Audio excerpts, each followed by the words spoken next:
Hello. How's it What's up? going? I am Kelsey. I am live with Imman, one of two very special guests, Jerome, aka Black Dragon Roll. How are you guys? Doing great. Happy to be here. It seems like it's been forever since we've had basketball, which was only a day or two, or since NBA basketball. But no, everything's great. Good, good. Glad to hear it. What do you think is going to happen tonight? Well, it's a game one, so that's usually I don't know if LeBron's willing to do this as a feel out game since it's the finals. I assume he'd want to go all out, but this is like the one where I feel like uh Miami has a good chance of stealing it. Although like I'm cheering Miami the whole way through, I'll be honest. I know it's hard. I don't know what I want this series at, to be honest. Like I'd be happy for LeBron, but I love Jimmy and a big face coffee, so it's hard to say. Really hard to say. I haven't prepared myself. Yeah, we just want Big Face Coffee to win. When Big Face Coffee wins, we all win. Exactly. Yeah. And this week, like, there's what? National Coffee Day was yesterday. And I think International Coffee Day is tomorrow. So this is a week for Miami to win it all. Like, that's, I think. Oh, yeah. There's going to be. Yeah. And then today, if they win, will be every year National Big Face Coffee Day. I mean, that's how we got to start at this point. Yeah. Yeah. And like, and like this counts as a Canadian win, I'm assuming. I don't know how. Kelly Olynyk. Kelly Olynyk.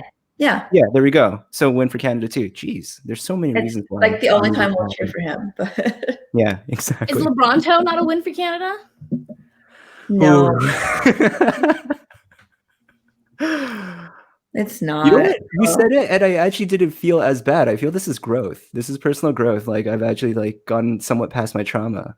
Like you just said it, and they didn't like crumble to the ground and like get into a fetal position. So this is a good feeling.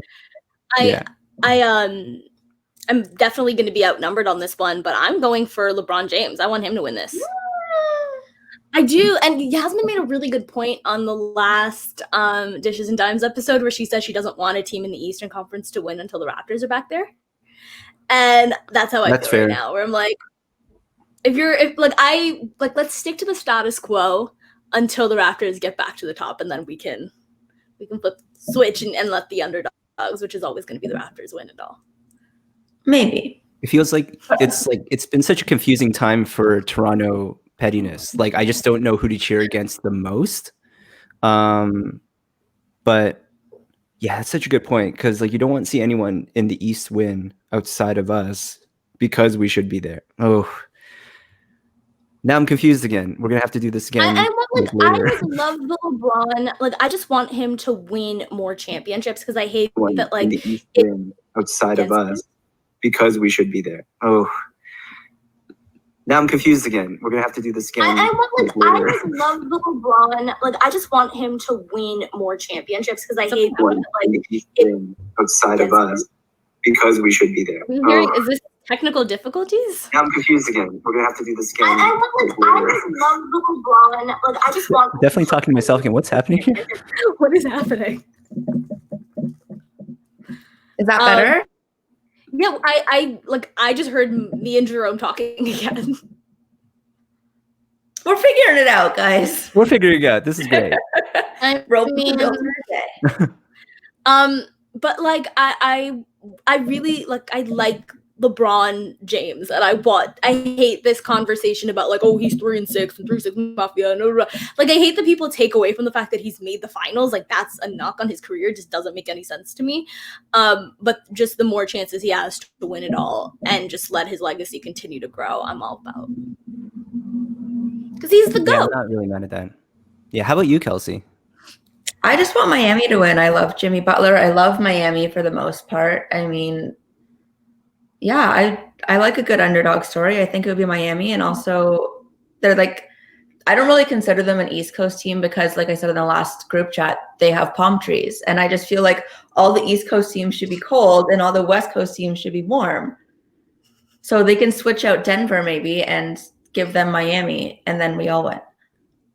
Does Miami winning hurt our stakes in the Giannis Antetokounmpo race? No? Okay. I think it helps it.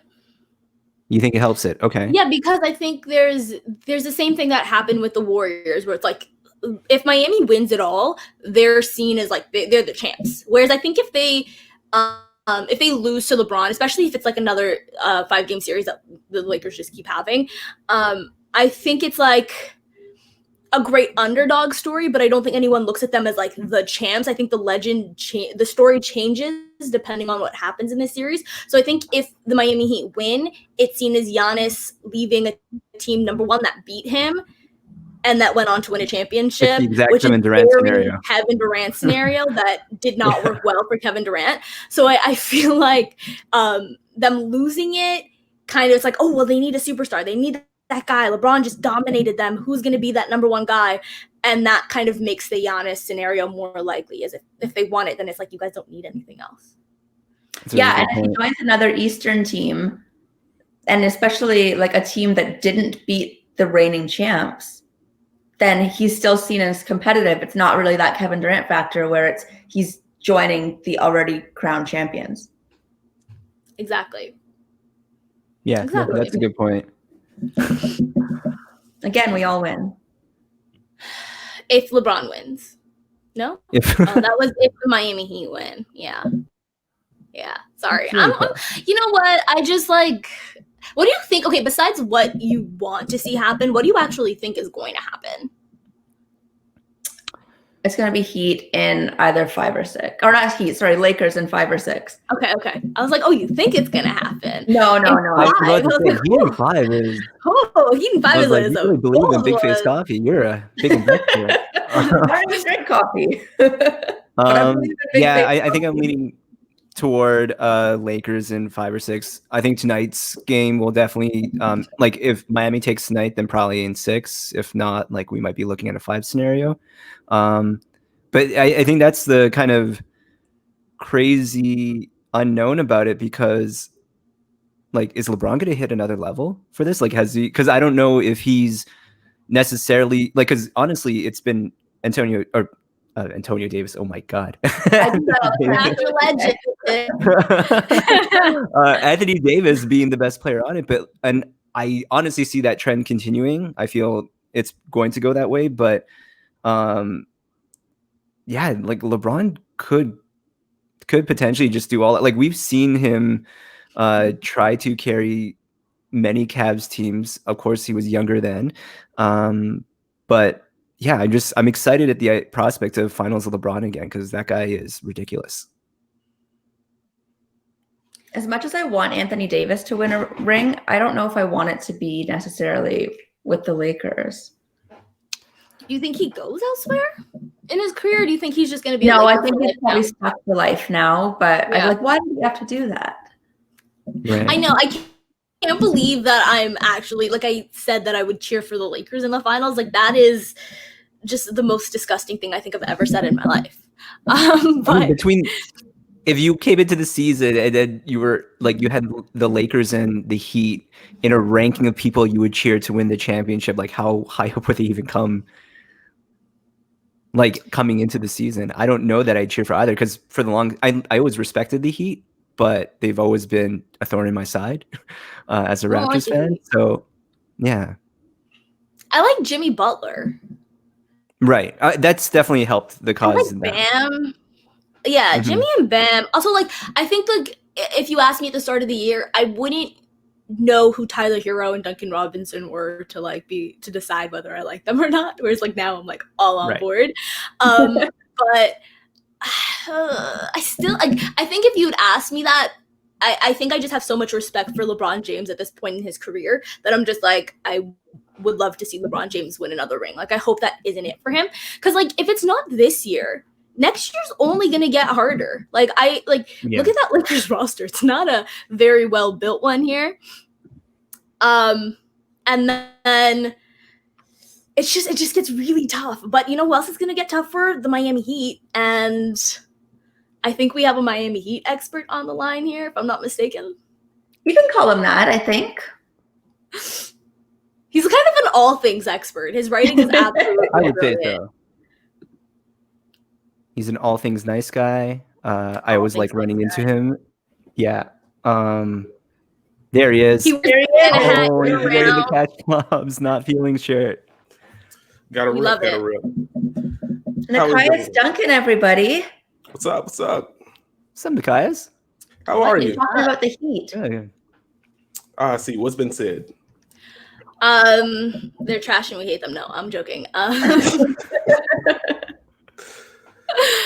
We were just previewing the finals, talking about what we want to see happen, and then we talked about what we thought we were going to see happen. And let's throw that back to you. What I would like to see happen, I want to see 7 games. Like, regardless of who ends up winning it, I think the series deserves 7 games, honestly. That's how you know you're a writer. As a fan, there's no part of me, if my team was in the finals, that would want 7 games. I'd be like, I want the Raptors to win. I don't care how. It could happen in 4, because that's less stressful for me. I don't know. I feel that, but there's just so much smart basketball I think that's going to be on display. Like, Eric Spoelstra is one of, if not the best coach in basketball. Frank Vogel is a defensive mastermind. LeBron's one of the best players of all time, one of the smartest players of all time. Like, Anthony Davis is versatile talent. Bam Adebayo's versatile talent. Like, it just sets up for such great basketball, and I kind of want to bask in that. So I want a hard-fought 7-game series. As far as what I expect to see, I expect to see great basketball, obviously. But beyond that, I kind of entered like this series thinking it's going to be the LeBron and then Anthony Davis show, and that the Lakers are probably going to win the series in like 6 games or so. And then I started going back through film and just trying to parse through as much as I could since those matchups happened literally last year, and just kind of examining both teams and what they are now. And I feel like the Heat match up a little better with the Lakers than people are giving them credit for. And like, as much as we talk about, like, the Lakers do have the 2 best players in the series. And I feel like the conversation of 3 through 10 or 3 through 12 or whatever is a little bit overblown. But this is also kind of shaping up for a slightly easier series for Miami from an offensive standpoint.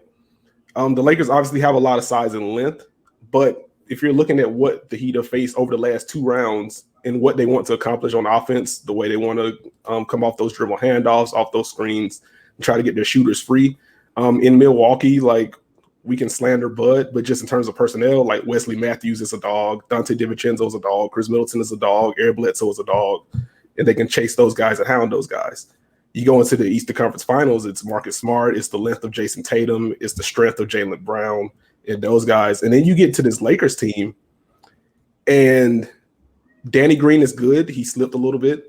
Kentavious Caldwell-Pope is good, but he's not any of those other guys. Alex Caruso is a gritty guy. I don't want to say gritty guy. That's very cliche. But like, Alex Caruso is a good defender. Hi, cute guy.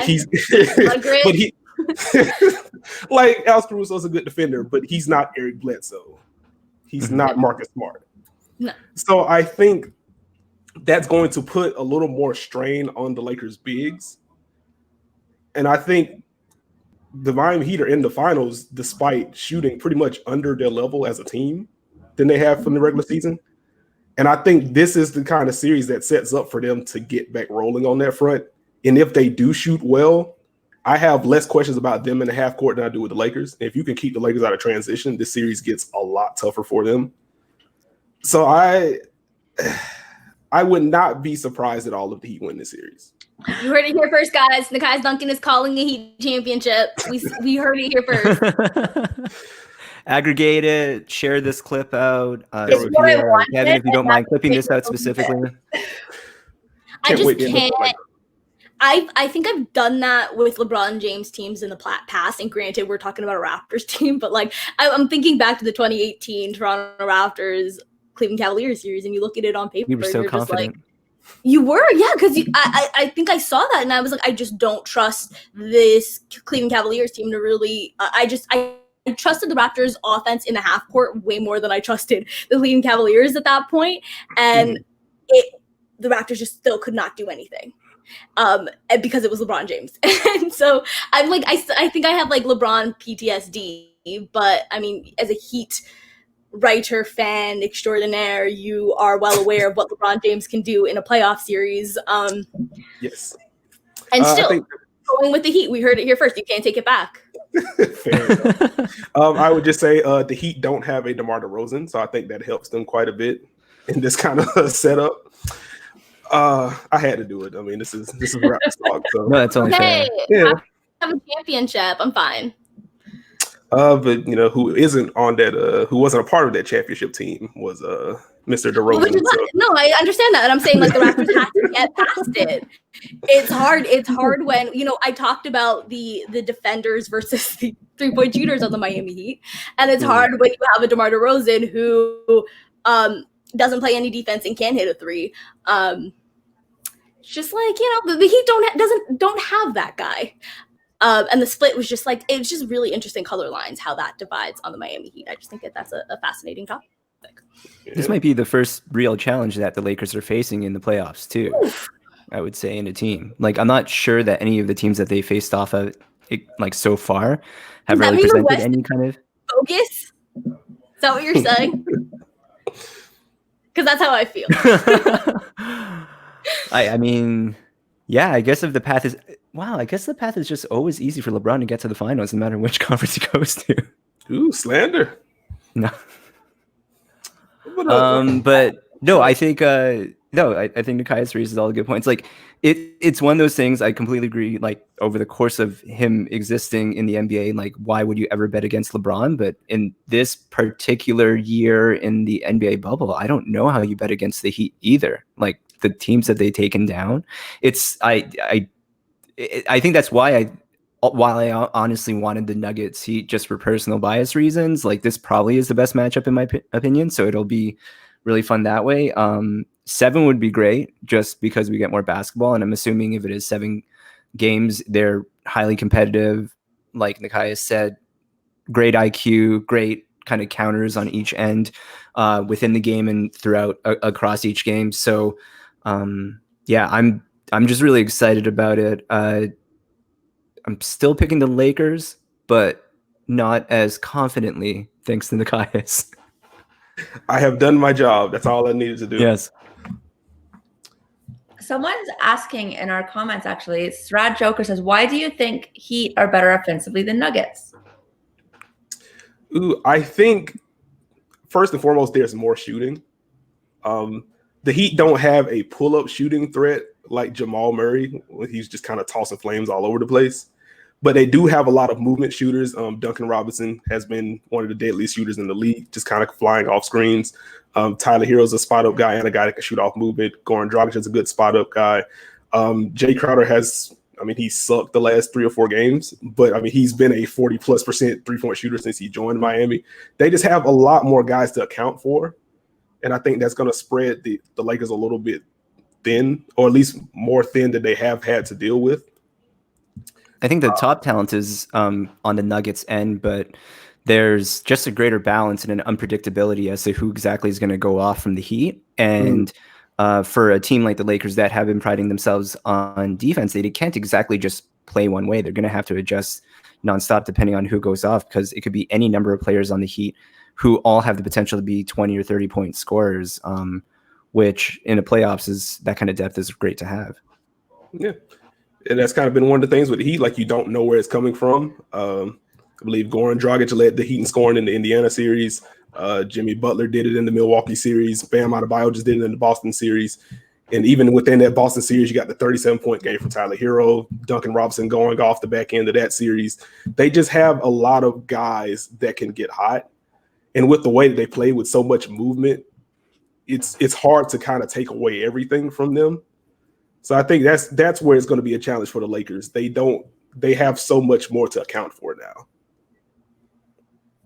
Do you think that their youth compared to the Lakers is another upside for the Heat as well? They're a really, really young team.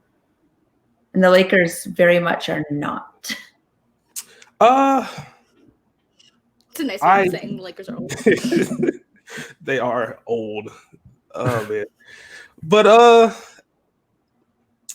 it kind of goes back and forth with me. I think the way that the Heat want to play this series, I think they want this to be a slower series than what the Lakers would want. So I don't think the youth element is going to be that much of an advantage for the Heat, just because I think key number one for them is making sure the Lakers don't run in transition, because if they do, LeBron's going to kill you. Anthony Davis going to kill you. I mean, they're going to get lobs and dunks all over the place.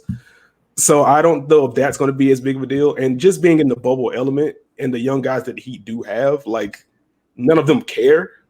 Like, Tyler Herro's fearless. Like, Bam is coming into his own. Duncan Robinson's coming into his own. I don't know if it's really going to be that much of a – I don't know if it's going to swing as much in this series. Now, the Heat are a 5 seed that are in the finals. Which, I mean, it's safe to say that they're a surprise team in this bubble. Why do you think that it's worked for them? I have theories about Heat culture and throwing everybody into a bubble, but why do you think it's worked for them? The Heat culture definitely matters. I can understand why people feel like that's just a big cliche thing and a big marketing thing that they use, but I think it's very real for them. Just the level of accountability that they have from the top down, I think, kind of sets the standard for what they want to accomplish and how everyone. Is that what you're saying? Yes, that is exactly what I'm saying. Yes, okay. but they believe from day one that this team can win a title, and it's easy to kind of get caught up in that. It's the beginning of the season, it's preseason, everyone feels like they have a shot, but this is something that has legitimately been drilled in them from the start. And they've proven it at every turn. They've got more shooting than they had in years. They have a true alpha personality, at least in Jimmy Butler, that fits into what they want, from a personality standpoint. Bam Adebayo has taken multiple leaps throughout this season in a way that I don't even know if the most optimistic Bam/Heat fans could have anticipated. But that's also part of just that collective mentality. They're going to work at it. They're going to push themselves to the limit and see where it goes. And then from there, since they've gelled the way that they are and they have more talent, more versatility, especially after the trade deadline, when they get Andre Iguodala and Jay Crowder in there, they can switch more. That gives them more options to go to defensively. From there, it just becomes a matchup game. That's just what the playoffs are. Team A may be better than Team B, but Team C may match up better with Team A or whatever. And Miami getting into that 4 or 5 bracket, I think that really helped them. I'm so upset that we didn't get a Miami Heat Toronto Raptors series. Oh man, yeah, that would have been stressful to say the least. This would be an entirely different show if we were facing each other right now. Correct. I would just be getting yelled at, but it's fine. It's probably for the best. What do you think are the most matchups, player to player in this series? Ask Sandy. Hi, Sandy. We love you. We miss Sandy. you. Hello. Most important matchup in the series. I think it's going to. I think Bam and Anthony Davis is going to be a big one, just in terms of the numbers they put up and how exactly they guard each other. That's probably going to be my pick. Because the LeBron Jimmy thing is, I don't even think that's necessarily a matchup. They're just the two best wing players on each team, but LeBron's LeBron. But I think what probably can swing it is exactly the performance between the two of them. Because if you get Bam from Eastern Conference Finals and he can start putting up those numbers, even if he just matches production, that might do enough to negate a lot of the impact. So that's probably my big one. Can you get Bam offensive production from the Eastern Conference Finals against the Lakers, considering they're so big and the Celtics are not? I think that's the question. I think more than any other series is going to be up to the shooters to kind of free up Bam, which is why I think looking at who the Lakers have on the perimeter defensively, I think it's such a big thing for Miami. Because, again, they haven't shot particularly well from 3, or at least not to their regular season level. And I think if you get a situation to where Tyler Herro is back to shooting 3s at a high clip, if you get Duncan Robinson looking like regular season Duncan Robinson again, that's going to force those big men to kind of play up higher on those screens, and that's going to open up those slip passes to Bam, and then he's operating for 4-on-3, and then from there, good luck. As you saw with the Daniel Tice dunk in Game 6 of these conference finals, Bam will put someone on a poster if you give him a runway. And if you have that advantage, he can also sling passes all over the court, and that's opening up more 3s. So I think it's going to be up to the shooters. If they start knocking down shots the way that they can, that's going to open up everything else. I think it's also how well he holds up in terms of defending Anthony Davis. I'm not saying anyone's going to be able to do much against him, but I think in terms of his profile and just what he's like, his agility and ability to move, like that's going to help. But yeah, outside of that, I don't know. What are the other matchups that you all see? Goran Dragic and do the Lakers even have a point? And Alex Playoff Caruso? Rondo. Look at Rondo. Yeah, I get. How dare you Rondo- respect 2020 playoff Rondo? I love Rondo, so sorry, Rondo. I think Rondo versus Herro is going to be interesting. Yeah. I think one of the things we saw like towards the end of the Eastern Conference Finals is that guys like Marcus Smart, guys like Jaylen Brown, once they match up with Tyler Herro, they started crowding his dribble a little bit more and started turning him over just because he does have like a high loose dribble. So I think Rajon Rondo he definitely isn't the defender that he used to be, but he's still a guy that is pesky, has quick hands, has ridiculously large hands, but has quick hands and can kind of bother guys' dribble. So I think once you get into those second unit matchups, if Rondo's on Herro, if Herro can't contain his dribble, then I think that's going to be a way for the Lakers to get out in the transition, and the Heat can't afford to let that happen. What do you think the ceiling is for Tyler Herro if he does clean up his dribble? If he cleans up his dribble, like I think he's going to be an all-star at some point. Because I think he has the feel, like he's already a plus passer, he's a plus shooter. Not a great finisher, but he does have tremendous touch. Can get to his floater whenever he needs to. He knows how to read defenses already and can kind of shoot from wherever. So I think that's already huge for him. If he gets a tighter handle, that's going to make it easier for him to get into the paint and for his defenses to rotate from there. And that's just going to open up more passing lanes. And if he can get into the middle, that's going to open up his floater as well. So I think that's really the next big thing for him, getting stronger and just tightening up that handle. And do you think this is it? Sorry, go ahead, Imman. Oh no, I was just gonna ask him what he thinks the ceiling is for Chris Middleton if he tightens up his handle. You know what? I'm just gonna Euro step over that one. That's cool. Sorry, Kelsey. Do you think this is it for the Heat? Like, do you think this is a team that they've been trying to build for the last few years, pretty much since LeBron's departure? I don't, and I think that's kind of the scary thing for the rest of the East. Like, I feel like this Heat team is probably 2 years ahead of schedule. Okay. So, like I said, they've kind of set things up, even going back to like the Justice Winslow trade to bring Andre Iguodala and Jay Crowder in. It was very intentional that they got guys that did not mess up their cap space for 2021. Because I think that's really when they wanted to make their big splash and kind of vault themselves into title contention. So the fact that they're here now and have kind of established that core, I think that's huge for them. And they still basically have that one or two moves left in the chamber next offseason. And what did you think of that trade when it happened, of the Justice Winslow trade? Ooh, I hated it. I was not a fan. I felt like they pulled the plug on Justice Winslow way too early. I understood the injury concerns, but Justice is a 6'7" guy that can defend 4 positions, can get into the teeth of a defense, was becoming a better spot-up shooter, which is what they really needed from him. I thought he was the best passer on the team. So I just felt like even with the injuries, like he's such a unique talent and a cost control talent that they shouldn't have pulled the plug on him. But it's kind of hard to argue with what they've gotten out of Jay Crowder and Andre Iguodala to this point. Like, they're in the finals. So it's Jay's shooting switch, that made it all worth it. Like, he was abysmal back in Memphis. Yeah, like he has just completely flipped the switch. It's crazy. And yeah, so you can't really account for that. So, just based on the result, you make that trade 10 out of 10 times. But at the time, like, I was not a fan of it. What do you think Justice is feeling is? About the Gasol and Valanciunas trade? You said what? That's kind of how I felt about the Marc Gasol and Jonas Valanciunas trade. At the time, I was like, why are we doing this? Like, Jonas has so many years left in him that he could develop. And Marc Gasol is like 800 years old. But now I'm like, okay, yeah, you do that trade 10 times out of 10. Yeah. I think the difference between Justice is, like, we kind of saw it in the Raptors Heat series where, like, he literally played the 5. And, like, there were times where he's like, what? Like, you just literally can, like you said, he can defend all 4 positions. And, like, with Jonas, we saw what his limitations were also in that playoffs. Or, no, the playoffs after. 2 years later. Whereas the Raptors, I don't think could have gotten past the 76ers or the Milwaukee Bucks if Jonas Valanciunas was on the team at all.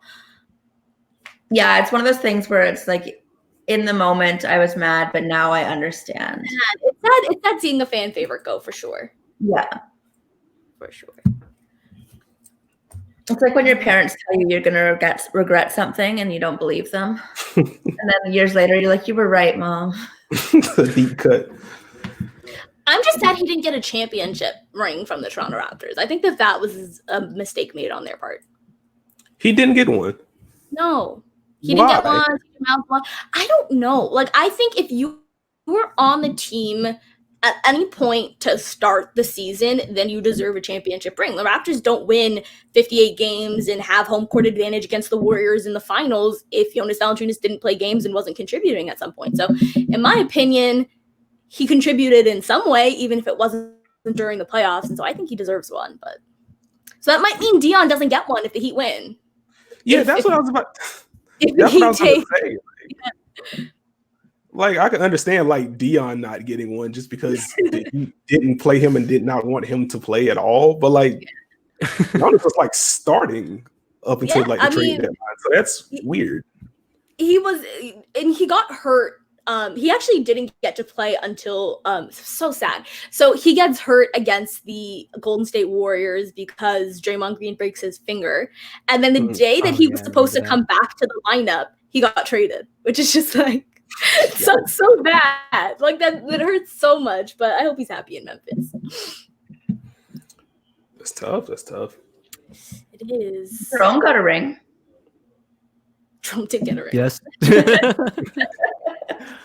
It was a staff. Yeah. Got a ring. Yeah, no, it was cool. That was a rare situation where at the time I was a freelancer, but they just knew how much like a lot of us had worked on the Raptors campaigns and content, so they tried to open it up for us. So yeah, that's happy really to nice. get one. That's really great. Yeah. Any more questions from the chat here? Guys, send in your questions. Yeah. Oh, well, Kendra asked if Dion gets a ring. I feel like Dion should get a ring no matter who wins. Like if the Lakers weren't in it, if the Heat weren't in it, Dion Waiters should get a ring anyway. Just get him a ring anyway? Yeah. No. And not like a replica one that you can buy in like the NBA store. Like ring pop that's ring, actually an edible.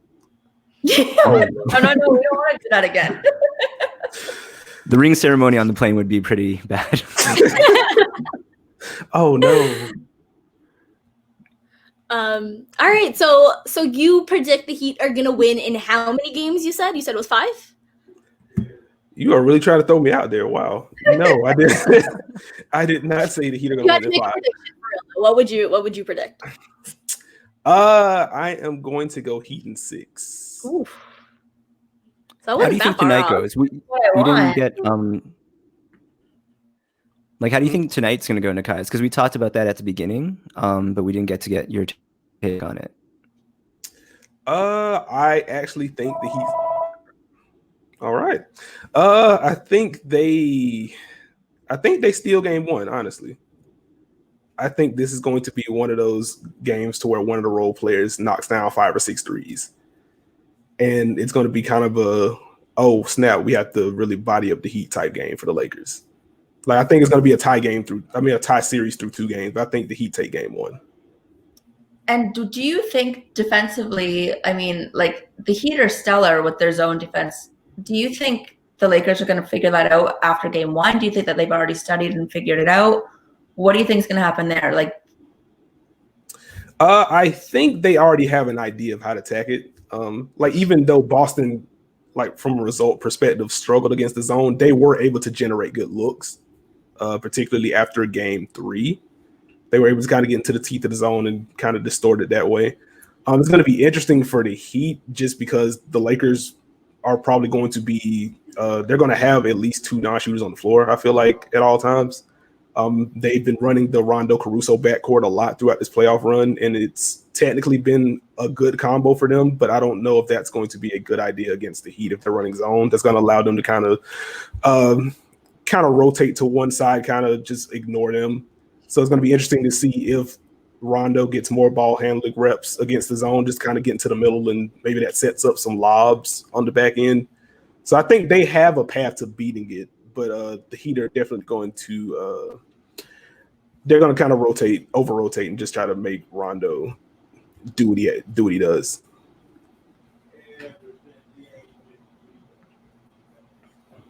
What do we do with Dwight in this series? Like, I know there's one series he barely plays. Last one, they throw him in to kind of be the pest to Nikola Jokic. But do you think he has a role in this one? I would think he starts. Like, he's been flat out better than JaVale. I mean, he's always been better than JaVale. But I still understand why they brought him out the bench, just kind of have him playing a role. But Dwight has been pretty darn good throughout this whole playoff run. I don't think he has beef with anyone on the Heat side, so maybe you don't get some of those silly fouls that we saw in the Nuggets series. But I think he's going to be huge for them, just as a role threat and pick and roll, as a guy that can clean the glass on both ends, can set hard screens. I don't want to call him a Bam stopper, but he, just from a physicality standpoint, he's a guy that can match up with Bam in a way that maybe JaVale McGee, who is like super tall and long, but also thin, maybe couldn't deal with Bam in the way that he kind of lowers his shoulder to get into guys. So I think Dwight's a pretty good matchup for him. I think he starts, and if he doesn't get in his own way, he's going to have a role throughout the series. I mean, if Dwight Howard and Bam Adebayo's shoulders collided at a high speed, there would be an earthquake. Like, it would only go. I think that's how the Big Bang happened. That's how the universe was created. Yeah, we figured it out. Right? But what is the source of that beef, the Dwight Howard beef with Denver? I have no idea. Like, that's like, Dwight's just a weird dude. Like, all due respect, I guess. But like, I don't know. Like, he just took the Jokic matchup extremely personally. And you don't think that he will do that with Bam or with anyone from the Heat from this series? Like, he loves Bam, so I don't think he comes there. Like, if we see some Dwight Howard, Kelly Olynyk minutes, then I think maybe things get testy there. Actually, yeah, that's absolutely gonna get testy. Kelly Olynyk's gonna try to like box him out. He's gonna like pull an arm or something, and it's just gonna be mayhem. So I'm waiting for that. Is Kelly gonna be pulling the arm, or is Dwight gonna be pulling the arm? Yes, it's gonna be a tug of war between the two of them. They're just gonna be pulling each other in either direction. Like, and then Kelly Olynyk's gonna pull his arm, and it's just gonna be a mess. What about Jay Crowder though? Who do you think Jay Crowder is gonna get into it with? Because you know there's gonna be somebody. Also, yes. You say his shadow? Yeah. I just feel like Jay Crowder, like anyone from those like Celtics teams that I've hated, because of, never mind, we're just not gonna get into it.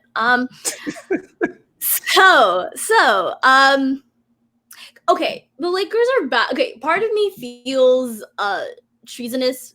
I don't know who I'm betraying, myself, I guess, for cheering for the Lakers.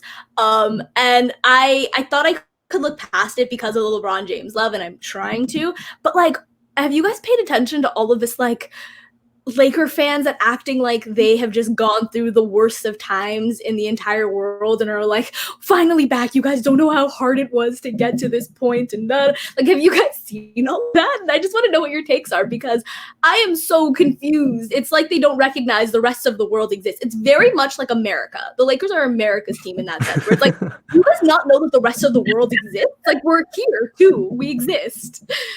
So I just wanted to throw that to you guys and ask you guys what your takes are on Lakers exceptionalism. Well, I will first say that like a few of my best friends are Laker fans, and they're generally level-headed people. With Cash that Lab's not said, your shirt. It's great. Yeah, thank you. Oh gosh. But like, with that said, like, shut up, man. Like, nobody wants to hear that. Like, oh no, we had to play Ryan Kelly minutes because our front office was a disaster and we gave 48-year-old Kobe $40 million. Oh no, woe was us. We didn't draft well. Like, what are we doing here? And like, even within that, you have had over the last 10 years, like, Kobe was there, LeBron was there, Dwight Howard was there, Pau Gasol was there, Steve Nash was there. Like, Steve, like, your worst Like your most disappointing season was that 2013 year where they had Kobe and Nash and Powell and also Dwight Howard, and like you still made the playoffs with everyone just kind of falling apart. What are we actually doing here? Like nobody feels bad for a team that only won a title in 2010. Jeez. And like they still nobody feels bad picked as well. So it's like think about the Knicks and the Kings, you guys. They lose every year, and they're not getting the high picks either. Like they're not getting them year after year after year. They're just miserable forever. Yeah, like what was it? I think for them it's just like the fall from like where they were at that like they just can't get over. And but not that it's excusable in any way, but I think it's just I mean, isn't that the definition of privilege right there? Just getting everything you want and then suddenly it's not working out, even in spite of everything still given to you. With all due respect to Lakers friends I have on Twitter, but no, not at all. You guys, no, because it's like we haven't made the finals in 10 years. The Clippers have never made the conference finals. What are we doing here? Like the Wizards have not won 50 games in like 50 years, and you're complaining because you didn't make the finals in 10 years. How many franchises never made the finals? What are we talking about? Like your franchise was a complete laughingstock. You had one of the greatest players of all time and an executive in Magic Johnson making an absolute fool of himself and the organization. And like 5 months later, you get LeBron. Like, what? Like, come on, man. Nobody wants to hear the pity party on that front. They have AD right now when there were clearly better options to trade for. Like, there was only one destination he was getting to, but they could have gotten way more for AD for sure. And if they didn't get LeBron or AD, yeah. What? What do you think of the whole trading the entire farm for AD? Because I feel like the way that Kyle Kuzma handled it kind of like made me despise him more. Like when they traded everybody, it was like, I mean, Kyle Kuzma treated it as, oh, I'm untouchable. Like they can't trade me. But the way I look at it is he was not an enticing enough trade piece to get AD. So I don't know if I'm looking at it wrong or if he's looking at it wrong, or maybe one of you guys can tell me. Like, I mean, yeah, let you go. No, I have off the record thoughts on the whole Kuzma thing. We'll talk about that. But I agree with you that it's kind of not like he isn't good. I think that's the first thing to start with. Like he's very clearly, of the young guys that were in those trade discussions, he was very clearly the worst. Like Brandon Ingram is up there, Lonzo Ball is up there, Josh Hart is a serviceable 3-and-D guy with a little more on ball chops than he gets credit for. And then there's Kyle Kuzma, who shoots a lot. And it's just like, I guess to be fair to him, he's been better defensively this year. But like, just because it doesn't matter, like the jumper's kind of busted. He doesn't pass. Like he defends one, maybe two positions, and that's kind of it. Like he's playing 22 minutes per game during this postseason for the Lakers. Like he very much has not been the third star that he fancies himself as, or as Bleacher Report kind of boasts him as. Like I understand irrational confidence. As a person that covered a team that had Dion Waiters on the roster, like I get it. But future NBA champion Dion Waiters. He only mentioned Dion Waiters, which shows just how much irrational confidence that team had, because they also had James Johnson, who, as a 2-time Raptor, also embodies irrational confidence. Correct. Kuz has annoyed me all year long. I completely agree with that. My whole thing is like, that's another thing about Lakers exceptionalism. I do not want to hear about your crappy players. They're not as good as you think they are. We did this with Jordan Clarkson for far too long, and now we're doing it again with Kyle Kuzma. I'm absolutely done with these guys. They're not good. They're not good. And like, sure, there's like, and you like, there'll be a game where I'm like, yeah, he's serviceable. He's an NBA player. He can have a good night. I trust in that. And he has improved this year defensively. He's still, I don't want him on the team. Like, why, people are making trades of like him and OG Anunoby with the stuff that we heard last year, and I was just like, no, that's not a thing. That's never going to be a thing. But that's actually Oh, go ahead, Imman. No. Oh, no, that just because you mentioned that, I did want to ask you and Kelsey. I haven't really paid much attention, but I do see it in your tweets. What has been the most insulting trade offer that you've come across on the timeline? Because there's a lot. I know there's a lot. What was the Kyle OG one? Who was it? It was Kyle and OG for who? There were a couple of Kyle and OG ones. Emma had this great sort of like screenshots of a bunch of different ones. Shoot, I'm not on Twitter. I can't even find it. To me, the most disrespectful was trading like the entire farm for Blake Griffin. So it was like trading away Pascal Siakam. I did remember seeing that one. Yeah. What? for Blake Griffin, and it was so funny because like ESPN Trade Machine has like the estimated wins like going back and forth, and it was like minus 39 wins for the Toronto Raptors, and I'm like I understand you're so good, but like this is enough proof that this is not a trade that ever needs happening. It's not enough to match salary. Oh, there was So like I think Marcus Gasol for Andrew Wiggins. Oh yeah, and there was a bunch. Andrew, okay, here's another thing, guys. Just because Andrew Wiggins has a Canadian passport does not mean he needs to play for the Canadian team. That's not how any of this works. We do not want him here. We had DeMar DeRozan, and here's the thing about DeMar. We saw the peak of a DeMar DeRozan led team, and it was pretty good. It won you lots of games in the regular season, and it got you to at least the second round in the playoffs. A really good team, but we saw the ceiling. There's no need to start the rebuild again with Andrew Wiggins when we know how the story is going to end. It's unnecessary. You don't want a taller, less hungry, less skilled, more Canadian DeMar DeRozan? Absolutely not.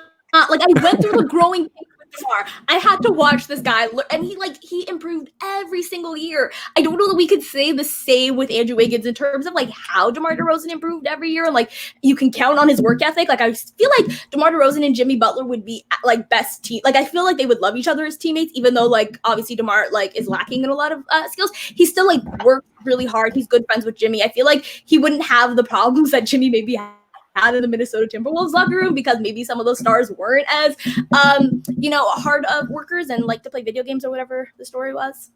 I don't know. Andrew, They were playing too many video games. Sorry? They were playing too much Fortnite or something, wasn't it? Something like that. Yeah, I don't know. But it's like DeMar, we heard stories of like 22, 23-year-old DeMar being like, it's New Year's Eve and like the whole team is out and he's in the gym working out. Like that was all of the DeMar DeRozan stories that you heard. It's very Jimmy Butler-esque where it's like, keep telling us how much you work out. But I just feel like we saw what the best version of a DeMar DeRozan led team was. I'm not doing the same thing with Andrew Wiggins starting from scratch. Not doing it. For my sanity. I would just counter and say that Andrew Wiggins has improved his bank account every year. So I think you should give him a little bit of credit for that. Who's his agent? So we'll hire him as the CFO, just sure. just helping us with our investment, There we go. salary management. I'm for that. Yeah. Yeah, for sure. Andrew Wiggins, player agent, we'll do that. That's fine. Account every year, goes to the gym, works out on his bank account. Good for you, Andrew Wiggins. Take the money. Take those American teams' money and stay over there, please. Jamal Murray, you can come over here, son. We'll Yeah. Yeah, Jamal can come. What do you think about the playoff run that Jamal Murray had? Oh, he hit a completely different level.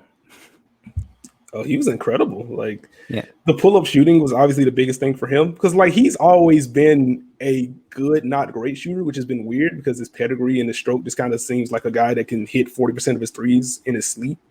But he finally became that guy, and that opened up the rest of his game. Like, he was basically Canadian Kyrie with some of the finishes that he was putting up during this playoff run. Like, I just did not know he had that level of craft in him. So that was fun. Like, he's an improving passer. He's improved a little bit defensively. I mean, still a guy that can only defend like one position, but I mean, he's fine there.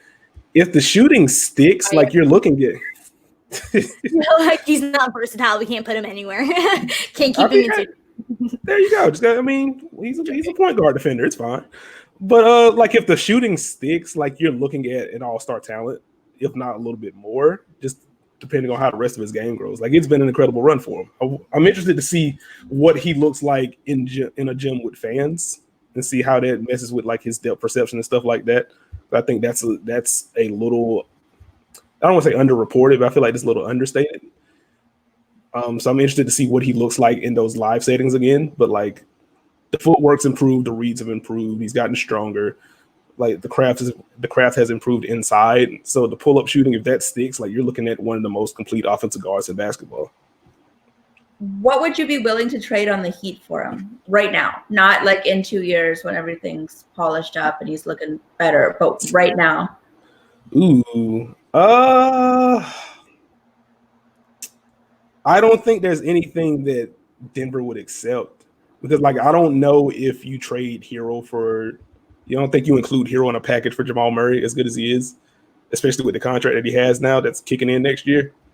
So if you're not giving up Herro, Denver's not going to take like Duncan Robinson and salary filler, and like the Heat aren't giving up Bam for obvious reasons. So I don't know if there's a package that really makes sense for them. But you personally, what would you be willing to give up? Oh, I mean, personally, like I would say, like, I guess like Goran, Robinson, and a couple picks. What What would you guys be willing to give up as Raptor fans? Because I'm thinking about it too, and I don't know that Norman Powell. Yeah, but like they're not taking him. Fred. Okay, yeah, that's true. If we can guarantee Kyle till he's like 45, I would be willing to give up Fred for Jamal Murray. Like I love Fred as like I would be willing to do that. I would be willing to give up Fred and Norm, of course. All right, guys. That was great talk. Sorry for Jerome, asking. what about you? We'll end off with what Jerome and Imman would give up for Jamal Murray. Yeah, no, I'm with you on probably Fred and Norm. I think to Nikias's point too, it's just it's very easy to fall in love with like this run, but it really is only over the course of like a month or like I think we do need to see what this turns into and how much it carries over into the next seasons afterward, just because anyone can have like a hot run in a series. Not to say that this is a fluke in any way, but how he builds from it is really going to be a big thing. But yeah, in terms of actually like what I would give up, basically in the same realm, like I'd give up Fred, I'd give up Norm for it. I think he possesses a particular skill that we really lack in terms of like shot creation. So like the skill and his ability in it is worth quite a bit on a Raptor team. Yeah. I think to bring up the point about like depth perception and not having fans in the arena, like shouldn't all of these guys be shooting like 100% from the free throw line just because we keep hearing about how they all shoot like 100% in practice? Like, isn't that the whole thing with Dwight Howard? It's like, well, in practice, he shoots like 90%, 98% from the free throw line. I just wonder why we haven't seen that translate. But besides that, I'd be willing to give up like my firstpborn child and Fred VanVleet and a package of that. I don't know that like OG's not going. You have a lot of children since we started this podcast. You don't have many children left to give up. Gotta do what you gotta do. When people say they want to have a big family to have like a starting lineup, they don't usually mean a starting lineup they can trade away to other people. That's exactly what I mean. Like, I don't want to like feed, nurture, and like care for them in my home. I would just like to get, players on the Toronto Raptors. This is my asset. Just gonna name your children asset one. Yeah. Salary filler. Hey, cash considerations. Dinner is ready. Cash considerations and salary filler. I am so sorry that I did that to you, child. Oh my god. That's not my firstborn. My firstborn's going up for Jamal Murray. Giannis Antetokounmpo. Sorry, firstborn. Second, Jamal Murray gets my second-born child. Yeah. So his name is literally traded for Giannis Antetokounmpo. Yeah, my first, yeah, that's the name. I think Milwaukee's firstborn. That's a good one. Milwaukee player to be named later. Player to be named later. Just write that on his birth certificate. Anyways, I think that does it for now. Before we stay off the rails. Thank you to Nikia. Thank you for having us. They committed 5 children to trades right now. Yeah. So don't insult Imman anymore with any level of fake Raptors trades. Just like pick out kids, name her kid, and then offer up the player that you're willing to give up. Of them, Kyle, I think. So like, Kyle 1, Kyle 2, Kyle 3. Right. Kyle, Lowry, King of the North. Yeah, there's just gonna be like anagrams of the name Kyle Lowry. Like Lowry, Ickhill. Almost Lowry. All right. Nikias, thank you for joining us. We know you are probably up very early right now. I mean, it's 1:30 over here. So wait, what? Isn't it East? I was gonna say, Yeah. like it's. See, this is why I keep thinking that Miami. Oh yeah, Miami is still at East Coast team. Miami's in Florida. That's East Coast. Same time zone. Miami will be in the West. 1:30 is early to some people. I guess so. Fair. Jerome, thank you for joining us. Kelsey. Thank you, Imman. And we hope everyone will be back next week. Adios, everybody. Bye-bye.